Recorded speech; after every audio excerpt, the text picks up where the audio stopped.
Hey, Drone here. What's going on, guys? This is T700 from BAM GoolRC. This will be our first look at it. We are going to give it a fly.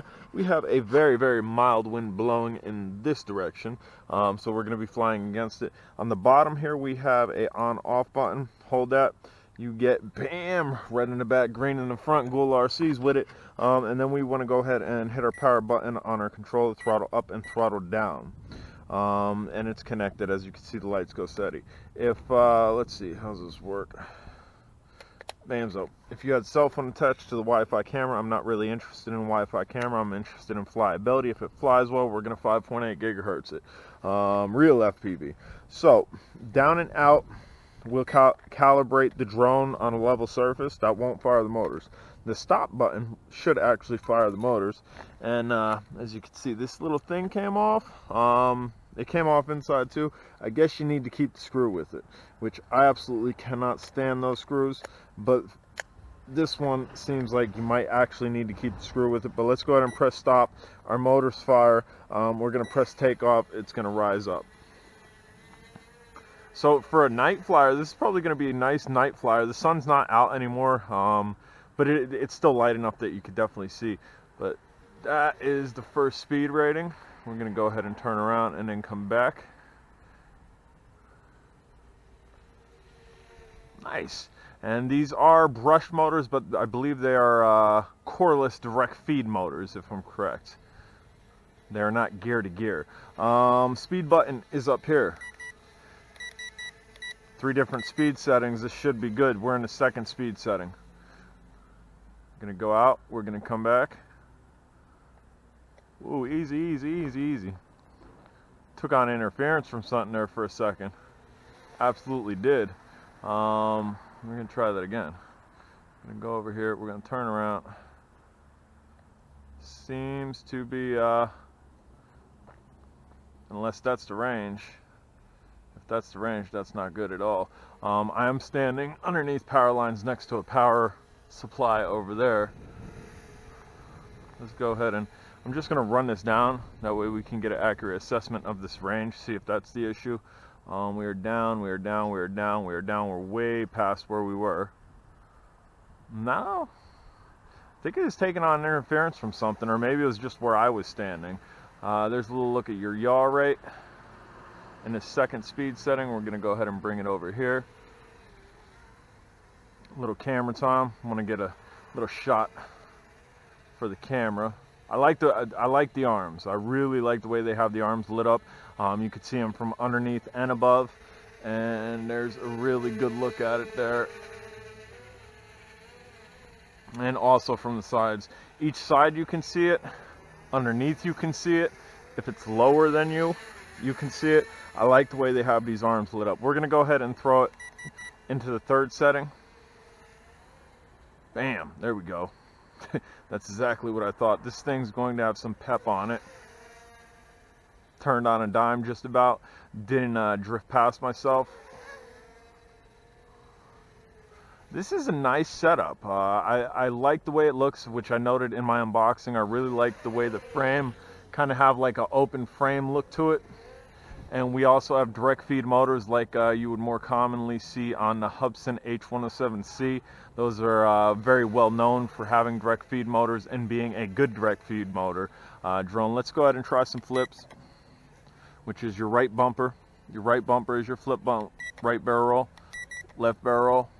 So this thing is going to lose altitude when you do that. Be aware of that. Some drones will rise up, which is a great feature to have. This drone does not have that. It is going to not, well, right there it kind of rose up. Kind of making me a liar. Let's see here.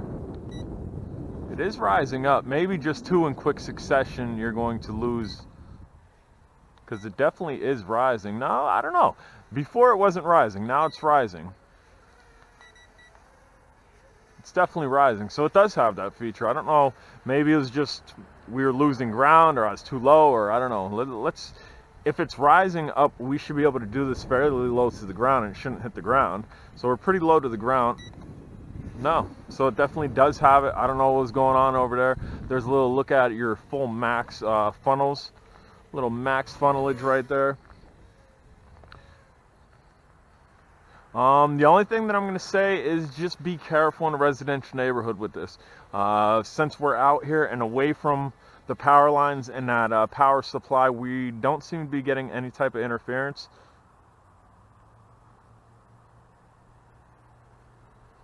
at all. Back there we definitely were, so just be aware of that. Watch where you're standing. Don't be standing underneath power lines.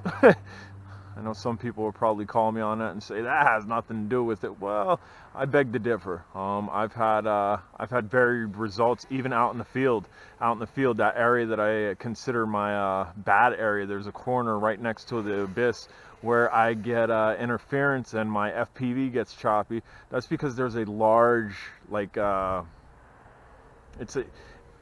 don't know if they're generators or what they are, but they're not like that. They're not on top of power lines. It's actually like a substation for energy, and I get horrible interference anything that I fly over there. It doesn't matter what it is. There's a corner of my flying field that I get horrible interference, and the only thing that I contribute that to is that power station. This will be a full flight time test. I did charge this battery try that again. I did charge this battery today, guys, and we are going to fly until it either drops out of the sky or it softly lands from losing voltage and is set up to do so. But again, we're limited on light here, and this thing, it's like having glow sticks on the front and the back of this, and they've orientated our red and our green properly for us, which is really nice. Definitely like that. The only vast improvement that I would like to see with this drone, if they're going to continue with it and it's just not one that they pressed out the door, is let's get a 2 megapixel camera on this, and let's get who cares about the Wi-Fi FPV, let's get a 2 megapixel camera on this and get an SD card. That way we can buzz around, we can record it, and we can come inside and get the Christmas effect and see what we got. Bam! So we got our LVCs going off there, blinking. We're going to see what happens here. We're going to kind of keep it close, but we're going to continually run it. We are not going to baby fly it, and we're going to see if it's just going to drop out of the sky and do a belly flop, or if this thing's actually going to slowly come to the ground. That way you don't damage your propellers. Right now it is it's about 29 degrees here, and if these propellers smack into something, it's probably cold enough that they'll shatter. Plastic gets pretty brittle when the temperature is below freezing. All in all, I like it. I really like it. Again, the only vast improvement that I would like to see on this is the SD card to the camera. SD card to the camera, I could care less about the Wi-Fi FPV. Now we have, bam, okay, so that's what you're going to get. You're going to get first set of LVC warning. There's your second set, which is rapid blinking, which is going to land really quickly